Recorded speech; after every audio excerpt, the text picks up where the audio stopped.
Good evening guys. So guys ये 24 दिसंबर के विजन के डेली करंट अफेयर्स की मैगजीन है। तो चलिए हम स्टार्ट करते हैं आज की first news. National health authority to take a re look at health packages under the Ayushman Bharat programme.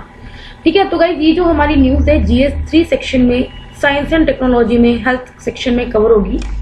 देखो गाइज अभी क्या है, जो नेशनल हेल्थ एजेंसी है ये इम्प्लीमेंटिंग बॉडी है किसकी, आयुष्मान भारत प्रधानमंत्री जन आरोग्य योजना जो स्कीम चल रही है उसको इम्प्लीमेंट कौन कर रही है, नेशनल हेल्थ अथॉरिटी कर रही है। ठीक है, जो हमें हेल्थ इंश्योरेंस प्रोवाइड करती है उन लोगों को जो इकोनॉमिकली वीक है। अभी क्या है, जो नेशनल हेल्थ अथॉरिटी है वो कुछ स्टेप्स ले रही है। अब क्या क्या स्टेप्स ले रही है जरा हम देख लेते हैं। ठीक है, करेगी कुछ जो सेंट्रल हेल्थ स्कीम्स है जो फ्रेगमेंटेड मतलब कि टूटी टूटी जो स्कीम्स है मतलब कि उनको क्या करेगी, सबमर्ज करेगी। ठीक है, सबमर्ज करेगी ताकि हम क्या कर सके, running for the diverse beneficiaries of central government ministries into the one digital platform. मतलब कि सेंट्रल गवर्नमेंट के अंदर जो डिफरेंट डिफरेंट मिनिस्ट्रीज हैं, डिफरेंट डिफरेंट डिपार्टमेंट्स हैं जो डिफरेंट डिफरेंट स्कीम्स आपको प्रोवाइड कर रहे हैं, उनको क्या करेगी, सब सम करके क्या करेगी, एक डिजिटल प्लेटफॉर्म पे आपको प्रोवाइड करेगी। इसके अलावा ये क्या करेगी, जो वेरियस ट्रीटमेंट्स हैं उनको मैप करेगी। क्या डेमोग्राफिक्स है, डेमोग्राफिक्स का मतलब क्या है, इस तरह से हम देख सकते हैं कि किस एज ग्रुप में कौन सी डिजीज है वो ज्यादा प्रिवेलेंट है, डिजीज का क्या पैटर्न है। स्पोर्ट फ्रॉड्स, जो स्पोर्ट फ्रॉड्स है उनको हेल्प करेगी। मतलब कि कई लोग होते हैं लॉन्ग टर्म में क्या करेगी, जो गवर्नमेंट की बार्गेनिंग पावर उसको स्ट्रेंथन करेगी ताकि जो मेडिकल प्रोडक्ट्स हैं वो जो आम जनता है उसको इफेक्टिव मैनर में, अफोर्डेबल मैनर में वो प्रोवाइड करवा सके। इसके अलावा क्या करिए, वो कुछ वेज को स्टडी करिए कि किस तरह से हम जो हेल्थ इंश्योरेंस है वो मिडिल इनकम ग्रुप तक भी हम क्या कर सके, एक्सटेंड कर सके। देखो भाई अभी जो हेल्थ इंश्योरेंस है वो सिर्फ ये इकोनॉमिकली वीक सेक्शन को दे रहे हैं, तो इसका एम यही है कि हम जो हेल्थ इंश्योरेंस है वो मिडिल इनकम ग्रुप को भी अफोर्ड कर सके। देखो भाई हमने परसों भी पढ़ी थी कि प्राइवेट हॉस्पिटल में इवन के जो मिडिल क्लास आदमी है वो भी ट्रीटमेंट नहीं करवा सकता अगर कोई लॉन्ग टर्म हो। इसके अलावा क्या है, जो नेशनल हेल्थ अथॉरिटी है वो 10 प्राइवेट इंश्योरेंस कंपनीज के साथ वर्क कर रही है। तो इस प्राइवेट इंश्योरेंस कंपनीज कैसी होगी, जैसे स्टार हेल्थ इंश्योरेंस हो गया, ठीक है, या फिर मैक्स लाइफ इंश्योरेंस होगी। तो इस तरह की जो कंपनीज हैं, ठीक है, जो हेल्थ इंश्योरेंस स्कीम्स आपको प्रोवाइड करती है उनके साथ ये करिए, काम करिए जहां लोग क्या कर सके, डिस्काउंटेड प्रीमियम्स ले सके और हेल्थ पैकेजेस के बेनिफिट ले सके। ठीक है, आप सबको पता है, मे भी आप लोगों ने भी मेडिकल इंश्योरेंस करवा रखा होगा। तो मेडिकल इंश्योरेंस में यही होता है कि कल को अगर आपका जैसे बहुत लंबा चौड़ा खर्चा आ जाए तो वो आपकी कंपनी जो है वो आपको प्रोवाइड कर देगी, दैट प्राइवेट फर्म। ठीक है, इसमें क्या हेल्थ बेनिफिट पैकेज 3 की बात की गई है। ये जो हेल्थ बेनिफिट पैकेज 3 पार्ट आएगा, ये क्या करेगा, जो कॉस्ट और प्राइसिंग स्ट्रक्चर को बहुत ज्यादा वेरिएबल बनाएगा प्राइवेट सप्लायर्स के लिए और हॉस्पिटल्स के लिए which are looking to partner with the government program. ठीक है, अभी क्या है, जो ये आप सबको पता होगा कि आयुष्मान भारत प्रधानमंत्री जन आरोग्य योजना के अंदर क्या है, ये सेकेंडरी और tertiary care hospitalization specially private और पब्लिक दोनों में क्या करता है, पर फैमिली को 5 लाख रुपए का कवर करता है। देखो गाइस 5 लाख पर फैमिली का पर ईयर है, ना कि इंडिविजुअल का है। अब वो फैमिली का साइज मैटर नहीं करता, चाहे वो फैमिली आपके 4 मेंबर्स की हो चाहे 6 मेंबर्स की हो। तो ये आपको जो इकोनॉमिकली वीक सेक्शन है उनको 5 लाख रुपए का एक साल में हेल्थ इंश्योरेंस प्रोवाइड करता है। मेनली सेकेंडरी टर्शरी जो ट्रीटमेंट होता है आइदर इन पब्लिक हॉस्पिटल और प्राइवेट हॉस्पिटल। ठीक है, देखो आप देख सकते हो कि जो नेशनल हेल्थ एजेंसी है, स्टेट हेल्थ एजेंसी है, इनको सेटअप किया गया था ताकि वो इस योजना को इम्प्लीमेंट कर सके। जो बेनिफिशरीज को हमने आइडेंटिफाई किया था सोशियो इकोनॉमिकली जो सेंसस आया था उसके डाटा के अकॉर्डिंग, इसमें फैमिली साइज और फैमिली की मेंबर की एज पे कोई कैप नहीं है, ऑलरेडी बता चुकी हूँ आपको।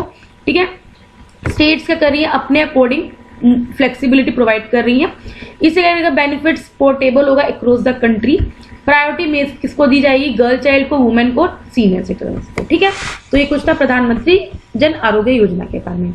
नेक्स्ट न्यूज में पढ़ते हैं हम अपनी, carbon capture utilization and storage technology not on track to reduce CO2 emission. ठीक है गाइस, आप सबको पता है कार्बन एमिशंस को रिड्यूस करने के लिए हम क्या चाह रहे हैं कि ज्यादा से ज्यादा हम कार्बन कैप्चर करें। ठीक है, तो गाइस ये जो न्यूज है अब समझ चुके होंगे आप।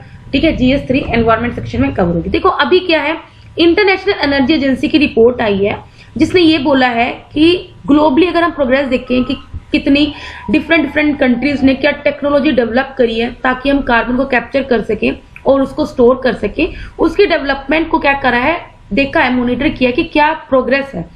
अब इसने 10 साल की प्रोग्रेस देखी है फ्रॉम 2010 टू 2020 और ये बोला है कि अभी कोई भी कंट्री ग्लोबली ट्रैक पे नहीं है कि ग्रीन हाउस गैस एमिशंस को हम क्या कर सके, कंट्रोल कर सके, या फिर हम जो नेट जीरो एमिशंस हैं 2050 तक जो हमारा एम है उसको हम अचीव कर सके। ठीक है, अगर हम देखा जाए जो कॉस्ट है स्टोरेज और ट्रांसपोर्टेशन पे, वो एक बहुत बड़ी प्रॉब्लम है for implementation of carbon capture and storage. मतलब कि अब आपने अगर कार्बन कैप्चर के लिए मतलब कि टेक्नोलॉजी बना भी ली है, लेकिन उस कार्बन को स्टोर कर और ट्रांसपोर्ट करना वो खुद में एक बड़ा क्या है, एक मतलब कि वो है, एक प्रॉब्लम है, एक चैलेंज है। ठीक है, अभी जो है कार्बन कैप्चर यूटिलाइजेशन और स्टोरेज ये बहुत एब्सेंट है from intended nationally determined contribution of most country. देखो यार, नेशनली डिटरमाइंड कंट्रीब्यूशन वो कंट्रीब्यूशन है जो आपको मतलब कि हर एक कंट्री के है कि उसको करना है, लाइक कार्बन एमिशन को कम करना है, इसमें लिस्ट है, लिस्ट ऑफ द जो आपको इवेंट जो भी करना है। ठीक है, हाउएवर जो कार्बन कैप्चर वाला जो स्टेप है वो नेशनल डिटरमाइंड कंट्रीब्यूशन में नहीं है। ठीक है, इस टेक्नोलॉजी को किस लिए हम यूज करते हैं, आपको पता ही चल किया होगा नाम से, कार्बन एमिशन को हम कैप्चर करते हैं from combustion of fossil fuels. इसमें क्या करते हैं, हम CO2 को कैप्चर करते हैं आइदर फ्रॉम फ्यूल कंबशन या इंडस्ट्रियल प्रोसेसेस से, फिर इस कार्बन एमिशन को हम ट्रांसपोर्ट करते हैं शिप के थ्रू या पाइपलाइन के थ्रू। इसको हम एज अ रिसोर्स यूज करते हैं ताकि हम इस जो हमने कार्बन कैप्चर किया है उसको यूज करके हम कोई वैल्यूएबल प्रोडक्ट या सर्विस बना सके, या फिर इनके परमानेंट स्टोरेज को हम जैसे अंडरग्राउंड उसको परमानेंट स्टोर कर सके जियोलॉजिकल फॉर्मेशन। ठीक है, ये क्या कर सकती है, हमारे एटमॉस्फेयर के near about 85 to 95% CO2 emissions को क्या कर सकती है, एब्जॉर्ब कर सकती है। प्रेजेंटली जो हमारे पास जो टेक्नोलॉजी है कार्बन कैप्चर की, वो near about 400 million ton of carbon dioxide को कैप्चर करती है एज मतलब कि 2025 तक वो इतनी कार्बन डाइऑक्साइड को कैप्चर कर लेगी। रिसेंटली क्या है, जो हमारा DST है, that is the department of science and technology, उन्होंने नेशनल प्रोग्राम को सेटअप किया है ऑन CO2 स्टोरेज रिसर्च, ताकि हम अपनी जो कार्बन कैप्चर स्टोरेज जो टेक्नोलॉजीज हैं उनको क्या कर सके, बूस्ट कर सके, टेक्नोलॉजी को ज्यादा हम क्या कर सके, एडवांस कर सके, ताकि हम इस प्रोजेक्ट को क्या कर सके, सपोर्ट कर सके। ठीक है, तो गाइस आई होप आपको ये समझ में आया होगा। नेक्स्ट न्यूज पे बढ़ते हैं हम अपनी। Government notifies new rules to curb GST credit fraud fake invoices. ठीक है, तो गाइस अब समझ ही आएगा कि गवर्नमेंट क्या करे, कुछ न्यू रूल्स करिए ताकि जो GST का लोग फ्रॉड करते हैं उसको क्या कर सके, हम प्रिवेंट कर सके, या जो फेक बिल बनते हैं उसको हम प्रिवेंट कर सके। गाइस ये जो न्यूज है हमारी GS3 इकोनॉमिक सेक्शन में कवर होगी। अभी क्या है, जो गुड्स एंड सर्विसेज टैक्स क्या कर रहा है, वो कहीं ना कहीं इशू फेस कर रहा है और बोगस मतलब कि जो फेक फर्म्स होती हैं या फेक बिल्स होती हैं, ये जो फ्रॉड जो टैक्स क्रेडिट क्लेम करते हैं, इन सबके इश्यूज कहीं ना कहीं फेस कर रहा है। अब क्या है, जो फ्रॉड क्या करते हैं, वो इलीगली क्या करते हैं, जो इनपुट टैक्स क्रेडिट होते हैं उसको पास करते हैं by using fake GST invoices, जिसकी वजह से जो हमारा खजाना है उसमें लॉस हो रहा है। ठीक है, अब जो इनपुट टैक्स क्रेडिट का मतलब क्या होता है, जब आप टैक्स पे करते हो आउटपुट पे, वो ITC means at the time of paying a tax on output, company क्या करती है, कुछ टैक्स को रिड्यूस कर देती है already paid on the input. मतलब कि अगर आपको 1000 पे टैक्स पे करना है तो कंपनी क्या करती है, खुद ही कुछ टैक्स को रिड्यूस कर देती है, जिसकी वजह से क्या होता है, मतलब कि जो खजाना है, जो हमारी गवर्नमेंट की ट्रेजरी है, उसको क्या हो रहा है, लॉस हो रहा है। अभी क्या जो फेक बिल्स है वो बहुत ज्यादा यूज हो रहे हैं फ्रॉड्स में, जैसे आप इनकम टैक्स को क्या कर रहे हो, इवेट कर रहे हो, मतलब कि चुरा रहे हो।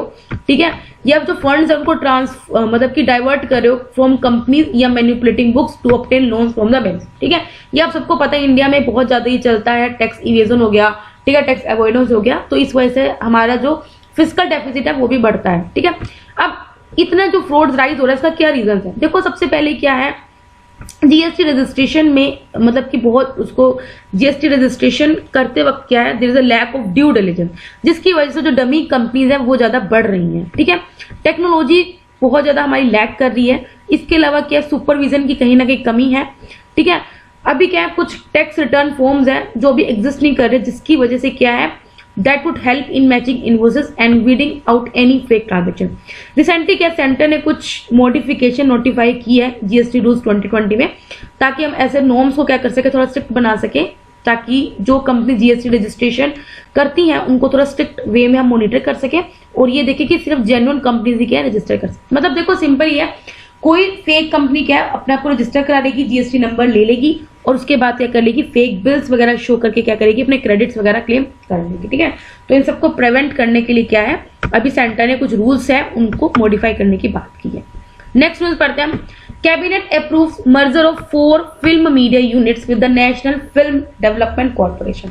गाइस अपनी ये जो न्यूज है हमारी सोशल इश्यूज में कवर होगी आइदर इन GS1 और GS2। ठीक है, तो कैबिनेट ने क्या किया कि जो हमारी 4 फिल्म मीडिया यूनिट्स है उसको मर्ज करेगी with the national film development corporation. ठीक है, अब हम पहले सबसे पहले यही देख लेते हैं कि जो नेशनल फिल्म डेवलपमेंट कॉर्पोरेशन क्या है। देखो ये सेंट्रल PSU है, सेंट्रल पब्लिक सेक्टर अंडरटेकिंग है, 1975 में एस्टेब्लिश हुई थी, जिसका प्राइमरी ऑब्जेक्ट यही था कि हम क्या कर सके, फिल्म इंडस्ट्री को प्रमोट कर सके ऑर्गेनाइज, एफिशिएंट और इंटीग्रेटेड वे में। ठीक है, अभी क्या है, इसके अलावा क्या है, डिफरेंट जो फिल्म और मीडिया यूनिट्स क्या है मर्ज होते रहे, आते रहे विद द टाइम। ठीक है, फिल्म डिवीजन था जो 1948 में एस्टेब्लिश हुआ था, इसको हमने इसलिए क्रिएट किया था ताकि जो डॉक्यूमेंट्रीज, ये जो न्यूज मैगजीन्स हैं उनको हम प्रोड्यूस कर सके, ताकि हम गवर्नमेंट के प्रोग्राम्स को पब्लिसिटी कर सके और इंडियन हिस्ट्री में उसका एक सिनेमैटिक रिकॉर्ड रख सके। ठीक है, जैसे आपको कुछ पिक्चर्स दिखा दी जाती है जवाहरलाल नेहरू जी के टाइम की या फिर इंदिरा गांधी जी के टाइम की, तो फिल्म डिवीजन इसलिए एस्टेब्लिश हुआ था ताकि कुछ जो गवर्नमेंट के प्रोग्राम्स हैं उनको क्या कर सके, पब्लिसिटी कर सके और उनका रिकॉर्ड रख सके। ठीक है, इसके अलावा क्या चिल्ड्रन फिल्म सोसाइटी है जो 1955 में फाउंडेड किया गया था, जिसका ऑब्जेक्टिव यही है कि चिल्ड्रन और यंग लोगों को क्या किए, एंटरटेनमेंट प्रोवाइड कर सके through the medium of film. इसके अलावा क्या है, नेशनल फिल्म आर्चिव्स ऑफ इंडिया है, इसको 1964 में एस्टेब्लिश किया गया था, इसका ऑब्जेक्टिव यही है ताकि हम अपने इंडिया का जो सिनेमैटिक हेरिटेज है उसको हम क्या कर सके, प्रिजर्व कर सके। ठीक है, इसके अलावा क्या है, डायरेक्टरेट ऑफ फिल्म फेस्टिवल, इसे 1973 में सेटअप किया गया था ताकि हम अपनी इंडियन की फिल्म्स और कल्चरल एक्सचेंज को प्रमोट कर सके। ठीक है, आपको पता है कितनी हमारी कल्चर को लेकर जो फिल्म्स बनती है उनको हम क्या कर सके, प्रमोट कर सके, प्रिजर्व कर सके। अब हम इनको मर्ज क्यों करना चाहते हैं, ये जो 4 डिवीजन है हम उनको नेशनल उससे फिल्म इंडस्ट्री से क्यों मर्ज करना चाहते हैं, क्या बेनिफिट है, इससे क्या होगा, जो इंडियन सिनेमा है इसकी बैलेंस्ड और फोकस वे में डेवलपमेंट होगी in all the general film. ठीक है, इंक्लूडिंग जो OTT प्लेटफॉर्म पे जैसे अमेजोन प्राइम हो गया, नेटफ्लिक्स हो गया, इन प्लेटफॉर्म पे आपको क्या मतलब कि एनहेंस्ड मतलब कि बैलेंस वे में हमारा जो इंडियन सिनेमा है उसकी डेवलपमेंट होगी, चिल्ड्रन कंटेंट की, एनिमेशन, शॉर्ट फिल्म और डॉक्यूमेंट्रीज की। इसमें कहेगा हम अपने इंफ्रास्ट्रक्चर और मैन पावर को एफिशिएंट और बेटर वे में यूटिलाइज कर सकेंगे। मतलब जैसे आप देख रहे हो कितना आजकल न्यूज में नेपोटिज्म वगैरह की बात चल रही है, तो इसमें क्या है, जो काबिल एक्टर्स हैं उनको जगह नहीं मिल पाती। ठीक है, तो इसमें यही है कि ताकि हम अपने मैन पावर उसको अच्छे वे में क्या कर सके, यूटिलाइज कर सके।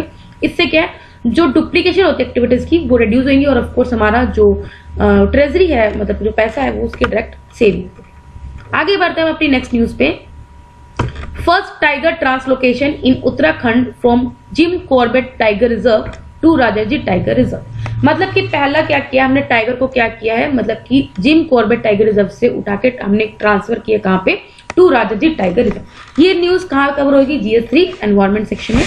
देखो क्या अभी क्या टाइगर्स को जो शिफ्ट किया गया है वो एक प्रोजेक्ट का पार्ट है, उसी के अंडर उस टाइगर्स को शिफ्ट किया गया है ताकि हम राजाजी टाइगर रिजर्व में इन टाइगर्स की जो डेंसिटी है उनको क्या कर सके, बढ़ा सके। ठीक है, अभी ये जो प्रोजेक्ट स्टार्ट हुआ था जिसमें हमें टाइगर्स को ट्रांसलोकेट करना है कहाँ पे, राजाजी टाइगर रिजर्व में। ये किसने अप्रूव किया है, बाय NTCA। आपको 2016 में इसको ऑलरेडी अप्रूव कर दिया था कि हम कुछ टाइगर्स को राजाजी टाइगर रिजर्व में क्या करेंगे, ट्रांसलोकेट करेंगे। आप सबको पता होगा कि national tiger conservation authority statutory body है, बहुत इंपॉर्टेंट पॉइंट है, इसको नोट कर लीजिएगा। किसके under, ministry of environment, forest and climate change, ताकि हम अपने टाइगर कंजर्वेशन को स्ट्रेंथन कर सकें। ट्रांसलोकेशन का मतलब क्या है कि हम किसी भी प्लांट या एनिमल्स को एक लोकेशन से दूसरी लोकेशन क्या करें, ट्रांसफर करें। ये आप सबको पता ही होगा। ये हम ऐसा क्यों करते हैं, ताकि उस स्पीसीज के सर्वाइवल या रिकवरी के चांस बढ़ाने के लिए या उसकी पॉपुलेशन को बढ़ाने के लिए। It is a part of restoration program, या फिर कुछ स्पीसीज स्पेसिफिकली स्पीसीज की मतलब साइंटिफिक स्टडी करने के लिए, रिसर्च करने के लिए, इसके लिए हम क्या करते हैं, किसी स्पीसीज को ट्रांसलोकेट करते हैं। अभी क्या है, तो ये आपको पता होना चाहिए, जो राजाजी टाइगर रिजर्व है ये उत्तराखंड में ही स्थित है। कहाँ पे, on Shivalik range of Himalayas, और ये सेकंड टाइगर रिजर्व है उत्तराखंड का after gym Corbett tiger reserve. इसके अलावा जो जिम कॉर्बेट टाइगर रिजर्व है ये उत्तराखंड के नैनीताल डिस्ट्रिक्ट में सिचुएटेड है और ओल्डेस्ट नेशनल पार्क है इंडिया में। 1936 में एस्टेब्लिश किया था ताकि हम जो एंडेंजर्ड बंगाल टाइगर उनको प्रोटेक्ट कर सकें। ठीक है, पार्क पहला पार्क था which is come under the project tiger initiative. ठीक है, तो ये आपको पता होना चाहिए क्योंकि आपको पता है यूपीएससी बहुत ज्यादा इन सब के बारे में पूछ रहा है, नेशनल पार्क्स के बारे में, वाइल्ड लाइफ सेंचुरीज के बारे में, तो ये आपको पता होना चाहिए, बेसिक नॉलेज जो स्पेशली न्यूज में है। ठीक है, अब हम बढ़ते हैं अपनी छोटी छोटी न्यूज की तरफ। विश्व भारती यूनिवर्सिटी, तो गाइस अभी विश्व भारती यूनिवर्सिटी हमारे जो नोबेल लॉरिएट रविंद्रनाथ टैगोर रह चुके हैं उनके द्वारा फाउंडेड की गई थी 1921 में। 1951 में इसे सेंट्रल यूनिवर्सिटी डिक्लेयर कर दी गई थी और institution of national importance declare किया गया था बाय एक्ट ऑफ पार्लियामेंट। ये ओल्डेस्ट सेंट्रल यूनिवर्सिटी है हमारी कंट्री में और हमारे जो पीएम है वो इस यूनिवर्सिटी के वीसी हैं, दैट इज द चांसलर। ठीक है, cabinet note for 100% FDI in DTH services. ठीक है, अभी क्या करते हैं भाई, कैबिनेट ने अप्रूव कर दिया है कुछ गाइडलाइंस को रिवाइज करके कि जो डीटीएच सर्विसेज हैं जो डायरेक्ट टू होम आपको सर्विसेज प्रोवाइड करती हैं उसमें 100% एफडीआई को अलाउड कर दिया। इसमें क्या जो कंपनीज इसमें इन्वेस्ट करेंगी उनको 20 साल के लिए लाइसेंस इशू होगा और 100% एफडीआई अलाउ कर दिया डीटीएच सेक्टर में। अभी तक जो लाइसेंस था वो 10 साल के लिए वैलिड था और एफडीआई ओनली लिमिटेड था कितना 49%। नेक्स्ट है post matric scholarship to students belonging to the scheduled caste. देखो मैट्रिक क्या होता है 10th क्लास, अभी हमने शायद कल या परसों प्री मैट्रिक की बात करी थी, तो पोस्ट मैट्रिक मतलब 10th क्लास के बाद जो शेड्यूल कास्ट के स्टूडेंट्स हैं उनको स्कॉलरशिप प्रोवाइड की जाएगी। ठीक है, तो इसके अंडर क्या है, ये हम इसलिए कर रहे हैं ताकि हम ऐसे स्टूडेंट्स को फाइनेंशियल असिस्टेंस प्रोवाइड कर सके at the after the 10th class या फिर at after the post secondary stage, ताकि वो अपनी एजुकेशन को कंप्लीट कर सके। अब ये आपको पता होना चाहिए कौन सी स्कीम है, ये सेंट्रल स्पॉन्सर्ड स्कीम है और किसके अंडर है, ministry of social justice and empowerment. और इम्प्लीमेंट कौन कर रहे हैं, स्टेट गवर्नमेंट से नहीं इम्प्लीमेंट करी है। कुछ चेंजेस हैं जो अभी अप्रूव की गए हैं इस स्कीम के अंडर। पहली बात ये ऑनलाइन प्लेटफॉर्म पे रन की जाएगी। सेंट्रल का जो शेयर है वो 60% कर दिया गया है और ये डीबीटी मोड मतलब कि डायरेक्ट बेनिफिट ट्रांसफर, मतलब कि जो भी बेनिफिशियरी होगा, जो भी बच्चा इसका फायदा उठाएगा उसके जो बैंक अकाउंट में डायरेक्ट पैसा ट्रांसफर किया जाएगा। जो सेंट्रल असिस्टेंस है उसको 5 गुना बढ़ा दी गई है एनुअली फ्रॉम ड्यूरिंग 2020 to 2025। ठीक है, आगे बढ़ते हैं। Medium range surface to air missile, तो गाइज ये जो medium range surface to air missile है डीआरडीओ के द्वारा डेवलप की गई है।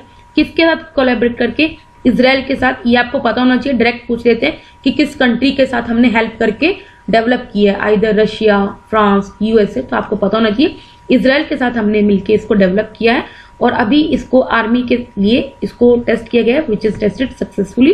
ये जो medium range surface to air missile है ये इसमें क्या है, कमांड और कंट्रोल पोस्ट है, multi function radar and mobile launcher system है।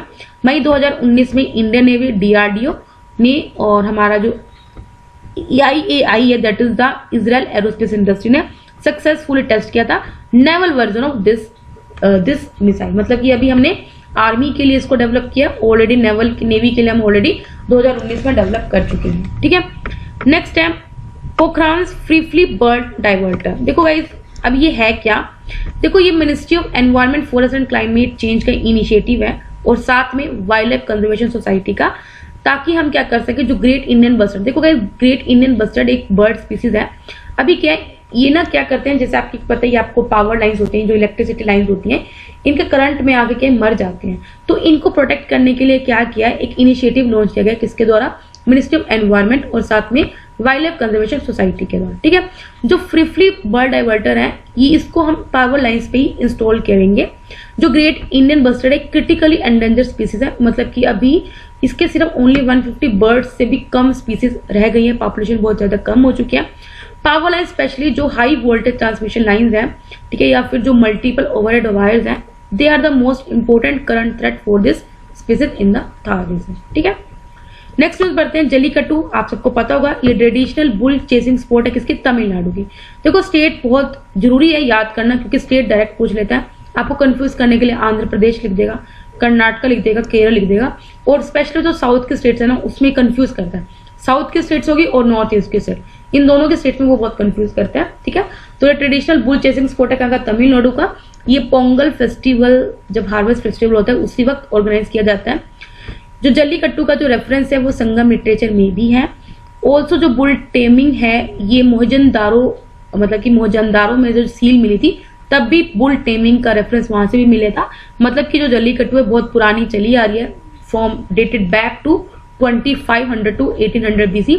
टर्म जल्लीकट्टू तमिल टर्म सली कासू से आया, जिसका मतलब क्या है, कॉइन्स एंड कट्टू which means package tied to the holes of bull as the price money. ठीक है, लास्ट न्यूज है आज की, marine products export development authority. ठीक है, अभी आपको नाम से समझ में आ गया होगा इसका काम क्या होगा, एक्सपोर्ट भी आपको दिख रहा है, मेराइन प्रोडक्ट्स भी समझ में आ रहा है। तो भाई इसको इसलिए लॉन्च किया गया है ताकि इसने जो अभी क्या किया है, जो marine product export development authority है, पहले हम इसके बारे में पढ़ लेते हैं। स्टैट्यूटरी बॉडी है, 1972 में एस्टेब्लिश की गई थी। किसके अंडर है, ministry of commerce and industry. देखो गाइस किस मिनिस्ट्री के अंडर है, बहुत इंपॉर्टेंट हो जाता है, मैं आपको हमेशा बोलती है, ताकि हम मेराइन प्रोडक्ट्स के एक्सपोर्ट को क्या कर सके, प्रमोट कर सके। इसका फोकस किस पे, मेनली मार्केट के प्रमोशन पे, फिशरीज को कैप्चर कर सके, फिशरीज को ज्यादा से ज्यादा कल्चर कर सके, कल्चर मतलब उनकी जो पॉपुलेशन है उनको बढ़ा सके, इंफ्रास्ट्रक्चर और उसको अच्छा कर सके, क्वालिटी कंट्रोल और रिसर्च एंड डेवलपमेंट को क्या कर सके, हम बढ़ा सके। ठीक है, अब इसने क्या किया, मल्टीलिंगुअल कॉल सेंटर को लॉन्च किया है for aqua farmers at Vijayawada Andhra Pradesh में। ठीक है, तो गाइस यहाँ पे 24 दिसंबर की डेली करंट अफेयर्स की मैगजीन कंप्लीट होती है। अगर आपको अच्छा लगे लाइक करना, कोई भी डाउट हो कमेंट करना।